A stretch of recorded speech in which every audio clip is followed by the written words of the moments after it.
Hello, I'm Professor Lieu. Welcome to our live stream.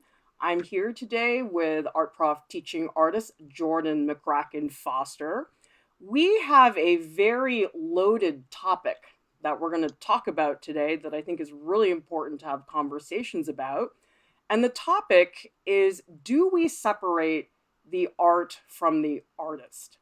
If you would like to grow as an artist and you can't afford an art class, we've got everything you need here at Art Prof, critiques and tutorials.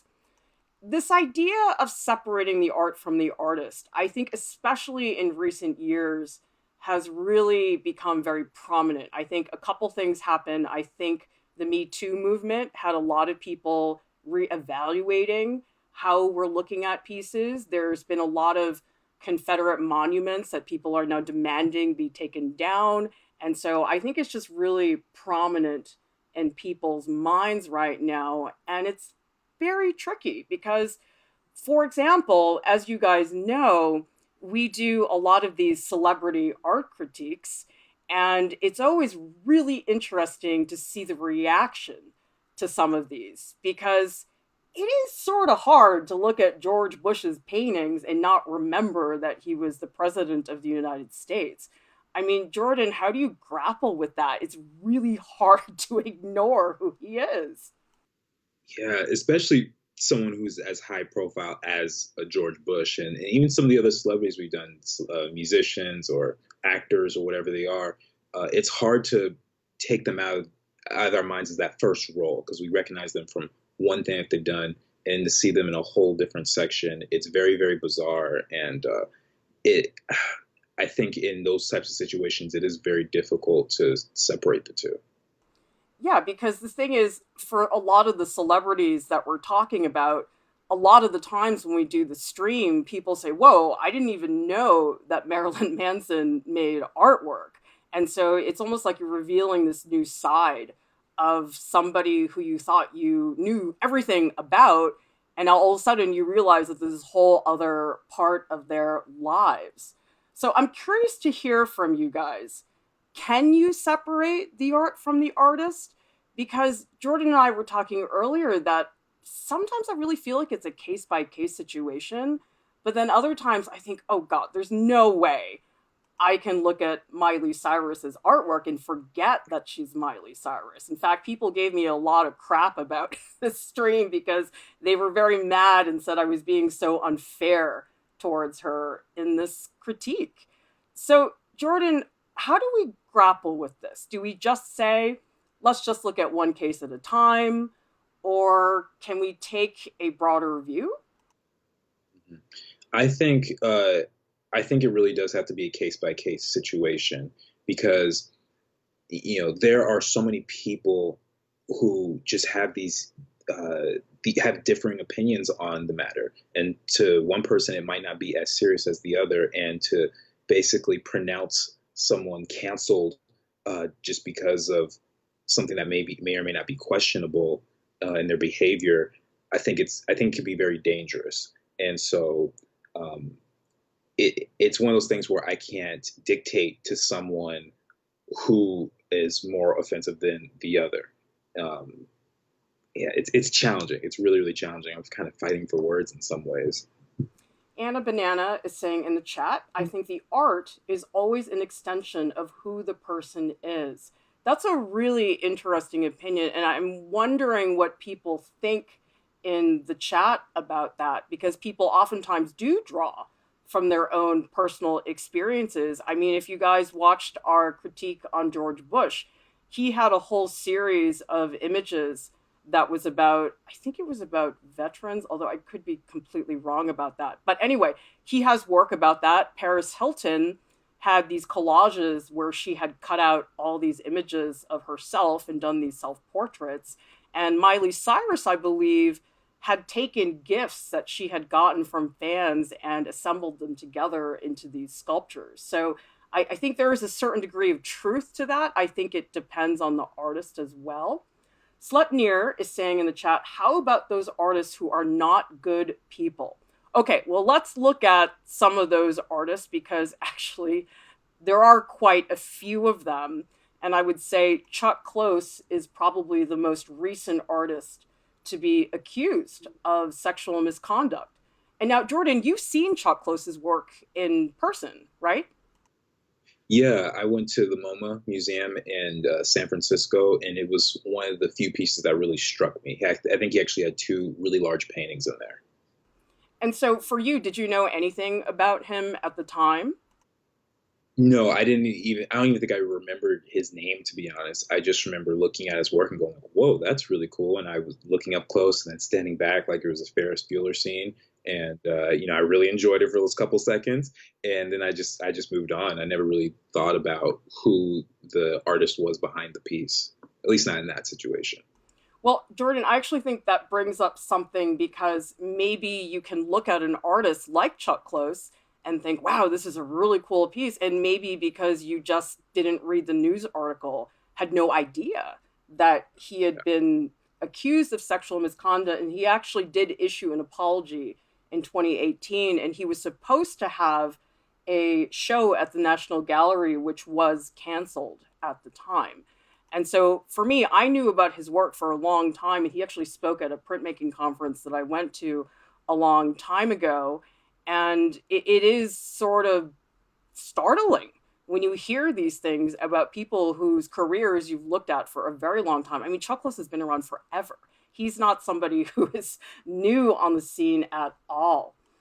Lisa H is saying in the chat, when you learn something that hits a sensitive nerve, it's almost impossible to separate. Neil is saying, I think it depends on the type of artwork. Some stuff requires you to be objective, right? Like when you're working. And Annie Helgelson says, I think the artist should be held accountable for the art, but the art doesn't necessarily need to be dependent on the artist. Okay, well, let's look at some other people that did some terrible things because actually the art world is having a really hard time with Gauguin. People really don't know what to do with him because Gauguin is somebody who, for the longest time, was held up in such high regard as a postmodernist. His work in all the major museums everywhere. But the thing that people now know about him is that he had three wives, and they were all ages 13, 14, and 14. I can't look at him the same way. It's really, really hard to separate that. I mean, Jordan, what do we do with something like that where it's just so blatantly wrong? Right. It's so Claire first told me this just a couple minutes before the stream. I didn't know that, and that's a horrific thing to think about. Someone having not just three wives, but three of them that are all underage. And when you think of someone's work and the mind that created it, this is one of those case by case scenarios where it's like, I probably wouldn't feel comfortable really admiring or supporting his work. Obviously, he's lived in a much different time period, but it still doesn't excuse the things that he was doing. Really can't. I really can't pull myself past that.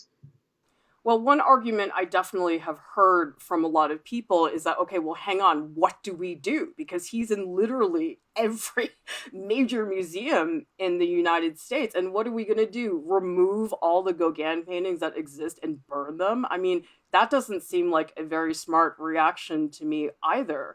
Because I was critiquing somebody's piece today. They wanted to make a piece about current events, the Black Lives Matter movement, and I was explaining to them, I think as artists, we serve such a unique role that's different than historians, because historians are there to record history. And we record history too, but in a very, very different way. And so it just makes me think, is that right to put these pieces away? Because maybe by canceling it, you could be making the situation worse. I don't know. What do you think, Jordan? Yeah, I agree. I think when you start removing essential parts of history, it becomes very Orwellian or 1984-ish, where you're completely eradicating this portion of history. And while it may not be desirable or something that we're proud of, it's still a part of history. Like there's a lot of history about different people committing genocide against other nations, and those things aren't really nice to hear about. But by removing that, you probably remove a essential part of the culture, a part of the history, the lives that were affected by those challenges in the past and how they affect us today. Um, yeah, I don't agree with completely removing it at all. Danya has a question. What about the idea that degenerates are more expressive because they do not possess inhibitions? Danya, are you referring to the degenerate artists? Well, they were labeled degenerate by the Nazi regime. So I'm not sure if you're referring to those artists or if you're talking about something else. So maybe if you can follow up on that, that would be helpful. Sterling Richards says, I'm reminded of The Picture of Dorian Gray, which is a film and also, I believe, a book. I imagine Gauguin's work taking on a sinister quality in our collective imagination as we learn of his, quote, sins. Angie S. says Degas was allegedly an extremely foul person, but an extremely gifted and imaginative artist. I can always separate his work from his bad reputation. Well, here's somebody who actually, Jordan, I cannot believe we have never talked about Picasso in his dream. Like, this is Picasso's first appearance here on Art Prof. But I mean, who else is the quintessential artist that everybody refers to? I mean, he is the ultimate household name. And he was a terrible person. He was a total womanizer, and all these women were just destroyed by him because he just was not cool. And it's like, what are we going to do? Remove Picasso? And yet, here's another solution. It's like, do we have something on the plaque by the painting in the museum that explains he was a terrible person? Do we? So there's sort of this idea of how do you communicate the information? Do you make it really upfront, or do you stick it in the back of the catalog? I mean, Yeah. the communication, I think, is really challenging for a lot of museums right now. Or somebody like Walt Disney. Like, Jordan, you were telling me earlier, if you guys go back to those old Disney movies, like, what are you going to find, Jordan?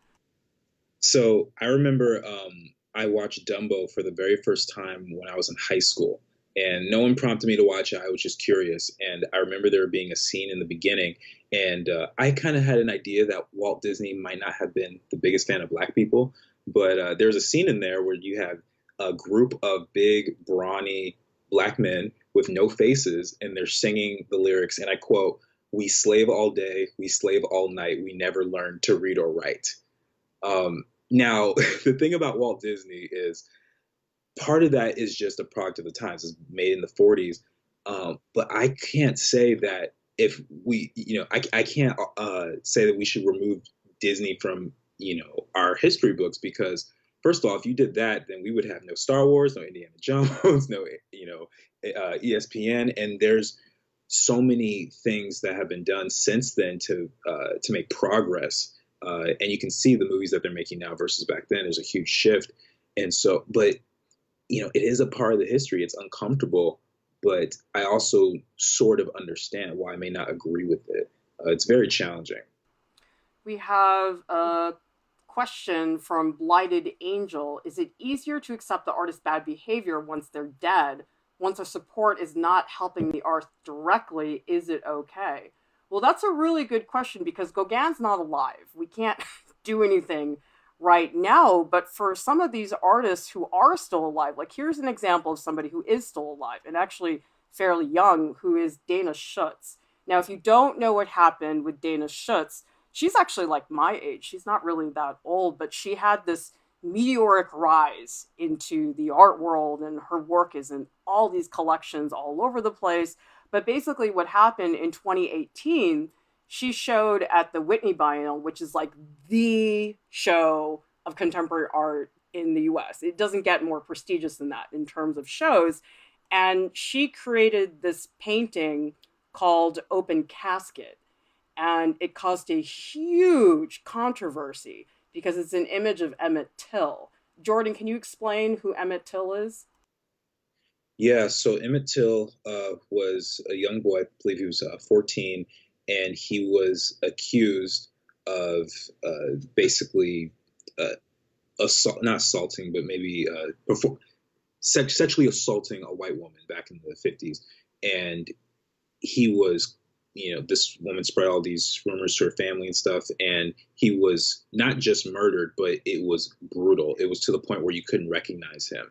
And when they discovered his body, they figured out who it was. His mother decided to have an open casket funeral because she said, and I quote, I want people to see what they did to my baby."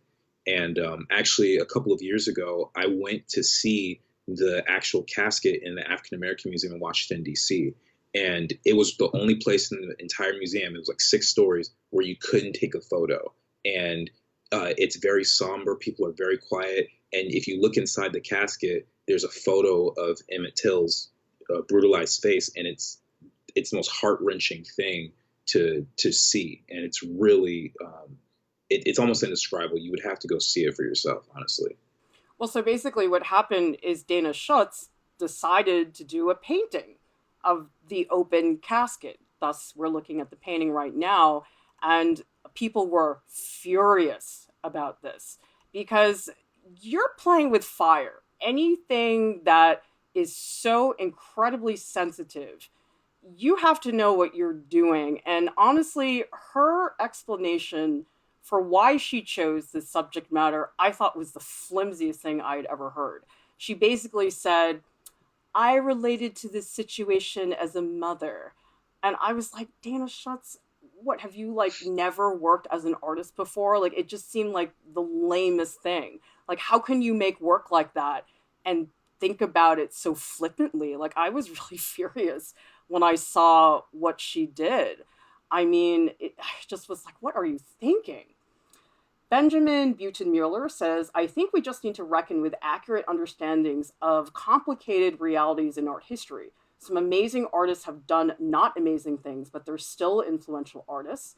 And Moonbeam says, "One of the issues is that an art museum is seen as a place of honor. So featuring work in a museum is seen as supporting it." Exactly. I mean, a museum is there, as we said earlier, to really document and remember and highlight certain pieces of artwork.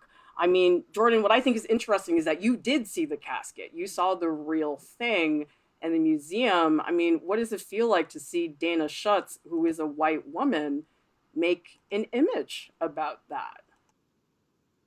I feel like the big difference between what Dana Schutz did versus seeing the actual casket is that there's a sense of serious truth there. There's a sense of understanding the reality behind the situation and how cruel it was. And someone mentioned in the comments, and I thank you for pointing it out, the woman who actually accused Emmett Till did say on her deathbed that she lied about the entire situation. So all that that whole controversy, that whole issue was for nothing.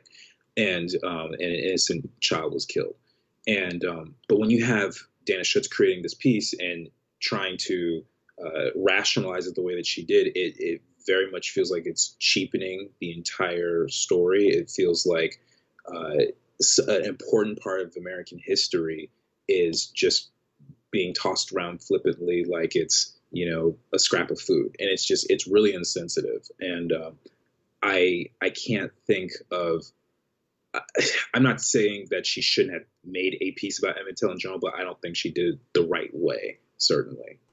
Well, to play devil's advocate, now picture this. What if it was not Dana Schutz, a white woman, who made this painting, and it was made by somebody who was related to Emmett Till, and it was somebody that was actually personally related to that situation, but if it was the same painting, you would look at it totally differently because it's Right. not Dana Schutz. And so there is an argument, I think, for a lot of people that, well, then that's really not fair because you're not really evaluating the work on its own. You're thinking so much about who the artist is that is clouding your ability to really look at the artwork. And there's truth to that. I mean, we are going to look at this painting differently if it's made by somebody else. Because I do think one thing we've talked about a lot at Art Prof is ownership of stories. Like, who owns these stories? Who has the right to tell those stories? And it's hard. I mean, there's no really clear-cut answer on how to do that. And actually, another artist who really is sort of the opposite of the Dana Schut situation is Maya Lin. If you don't know who she is a designer. And when she was an undergraduate student at Yale, she won a nationwide competition to create the design for the Vietnam Veterans Memorial. Tell me in the chat if you guys have been there, because I just went there a few years ago. It's a huge black granite wall that has all the names on it. And tell me what your experience was if you saw it, because it is a really incredible piece to see in real life. So basically, Maya Lin, who is an Asian woman, she designed this memorial for the Vietnam veterans, and people were just outraged that an Asian woman would be the person to create this memorial. And so then you think, what, if she was a white man, would she have had more ownership?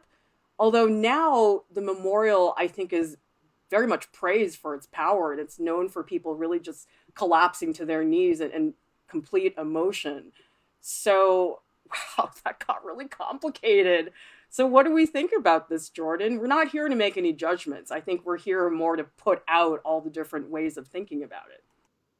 Mm-hmm. I think in this situation with Maya Lin, there's clearly a sense of honor and a sense of appreciation for the names that are written here. And I think when you're in that space where you're really not trying to draw attention to yourself and trying to put attention to who the work is about, then it starts to change the dynamics a little bit. And I think that's where the whole issue with Dana Schutz comes in, because it's, when she said, I relate to it as a mother, it feels like she's trying to say, this is about me, versus Maya Lin, she's saying, it's not about me at all. I could care less about my name being on there. It's about these people who who sacrificed their lives for this war, and I think that is what makes it really powerful, despite people's opinions back when it was first created. Well, I think you make a really good point that Maya Lin's piece is a public memorial. It's out there. Anybody can go see it. You don't have to pay admission to see it. And it really is meant for the general public. Whereas if you think about Dana Schutz's piece, I mean, this is at the Whitney Museum. It's a very curated audience that goes there, because not everybody can afford to pay, like $30 admission to go to this museum. And also, there is a feeling that if an artist is showing in the Whitney Biennial, it is about them, because that is largely the big show that really catapults people into very high visibility in the art world. And again, the explanation for it is very different. Maya Lin really did make it about the veterans and not about herself. Allison is saying, I've been there. It was such a surreal experience and somber. Jordan, have you seen the memorial before? I don't think so. Not to my knowledge, no. I saw it, and it's so different in real life. Like, the photos that you see really don't capture the experience at all, especially because a lot of the times you just see close-ups of the names. You oftentimes don't see the whole design. It's really powerful. If you guys are ever down there, definitely go see it. And Natalie Bianchi says, I feel like if it's historical, it relates to real life and therefore real people, and also the artist. Okay, now a couple other people who we can also talk about as well would be this situation, which is really dramatic, between this artist, Carl Andre, who is really well known in the art world. He's shown all over the place, and he continues to show. He has not been canceled by the culture, and he's still alive. He was married to Anna Mendieta, and what happened is she fell to her death from their apartment in New York City, and the theory is that Carl Andre is the person who pushed her out the window. So he was actually tried for her murder, but he was acquitted. But to this day, there's a lot of resistance against him as an artist. There's a lot of people who are protesters who are really trying to make a big fuss about it, because it is a big fuss. Obviously, this is somebody's life, for sure. And it's like, what do we do with this person? And he's still showing. Like, a lot of people don't even know this about him. So, yeah. I don't know. What do you think, Jordan? I think it's really tricky because um, when someone's like, if I was accused of something and I know I didn't do it, and I was exonerated and I was free to go, I would feel hurt if other people kept saying that I did that thing. You know, in this situation, the only person who knows the truth is Carl Andre, and I can't I can't even begin to guess whether or not he did it. I don't know the whole story. I wasn't there in the trial or anything like that. But I do understand why people will be against him, especially if there seemed to be a mountain of evidence against him and saying that he actually did go and murder his wife. And so that's one of those situations where I can understand both sides. And ultimately, we probably won't know the truth about it. And it's really sticky because I don't want to say go support a murderer, but like what do I do?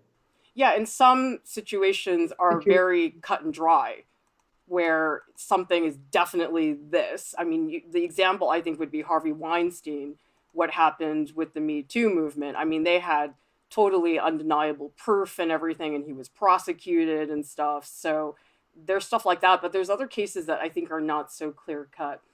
Blighted Angel is asking, would Open Casket have gotten the same exposure, though, and the story told at all, if it weren't made by a white woman? Well, that's a really, really good question, Blighted Angel, because you know what? The Whitney Biennial, not really known for diversity in terms of artists. I mean, I think people are starting to have more awareness of that in the art world, but it's slow. So, Jordan, what about that? I mean, if she wasn't Dana Schutz, who is very high up in the art world, and she's some artist who didn't have the big fuss about her, maybe you would have never seen that painting.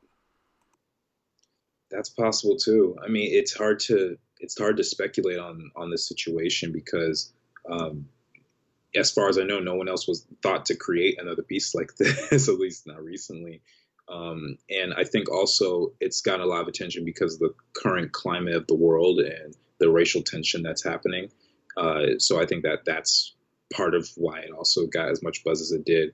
But it's challenging because there's if someone who were lesser known were to create this, and maybe if it was a person of color, it probably wouldn't have gotten the same backlash at all, even if it was the exact same paint strokes and everything. And so I hate to say that it's probably just who she is as a person that probably is causing all the controversy, but that might just be it. Maybe to most people, she just was just the wrong person to tell that story at that time. Right, and you can also say, I mean, there was a big protest about this, but think about all the publicity she got. I mean, like everybody heard about this. It was really, really big news in the art world. And I mean, some people might even argue that maybe she's more on the map because of it. Because there's actually a saying in the art world that it's just as long as they're talking about you. And so the whole point with that phrase is say, look, even if you get a bad review on your exhibition, they're still talking about you. And that matters more than if you're not even being acknowledged by the art world, if you're really being just invisible, which I think is a lot harder. All right, guys, we have an Art Prof share to show you guys today. And the Art Prof share is basically where one of you guys makes an artwork in response to a video we have or some content. And so the Art Prof share, who we are going to show you guys today, and I'm probably going to mispronounce your name, so I'm really sorry, Shabnan Nikhu from China. And Shabnan has been incredibly productive because we're looking at a figure drawing that she did when I did one of my anatomy live drawing streams. So we got that piece, but we also have this still life painting that she created in response to our still life drawing tutorial. And you know what I think is cool about these two pieces, Jordan? They really look like they're done by different people. And some people might say, oh no, they don't have a style. But I think that's great. Why is that such a great thing, you think? Well, when someone doesn't have a particular style, I feel like it's more freeing because mentally you're not bound by the same rules. Like you're not thinking, I have to do this because I've done this before. And it just gives you the opportunity to explore. And as an artist, especially when you're interested in things like mark making and technique and things like that, it could really open up a lot of doors and avenues to your work that you may not have thought of before. Yeah, so Shabnan, I'm so happy to see you just trying so many different things. And so if you guys go down and you read Shabnan's artist statement, they're talking about how they've seen progress in the past few months following the anatomy series. It's been one of her weaknesses that she needed to work on. And the still life image, she set up a scene with vegetables, tried different compositions, and it's the first still life that she's satisfied with because she learned different things, needing to be patient while painting, never actually done anything like this, trying different lighting situations, changing the composition, doing sketches, spending some time with the objects before going straight into painting them. And she says it's a very calming process because the objects don't go anywhere, which is pretty handy. And that she used acrylics and gouache, really wanted to do this, and treated the gouache paints like acrylics in thick consistency. She's seen a couple patches of paint falling off, and she learned a lot, and that's the most important thing. Yeah, because Jordan, I really do think there's a place for artwork that's not your best work, but that you learn a lot from. What do you think about that? Yeah. I'm totally an advocate for that. For those who have heard me or seen me on Discord in the last couple of days, I've been promoting the 2500 drawing challenge, and the whole point is just fail faster and learn a lot as much as you can, and you're going to grow so much more. And I think everyone wants to grow as an artist, and I think the faster you grow, the better. Like, why not create better work sooner? It just makes more sense to me that way. So I love it. I love all the experimentation that was done for this. If you guys want to be considered for a YouTube shout out here, you can go to artprof.org, click on tutorials. There's a purple button on the left-hand side. It will take you to the ArtProf Share submission form. If you want to do something more casual, just want to show us, just tag us on Instagram, use hashtag ArtProfShare. And we oftentimes share these in our stories, and we love it when you guys make work because it's just wonderful. Join us in Discord. Jordan and I will be over there in about 5 or 10 minutes to chat with you guys about more of these ideas. Subscribe to our channel and join the Art Prof family. And thank you so much to our top Patreon supporters. Oh, look, Shabnan is live with us here in the chat. Very cool.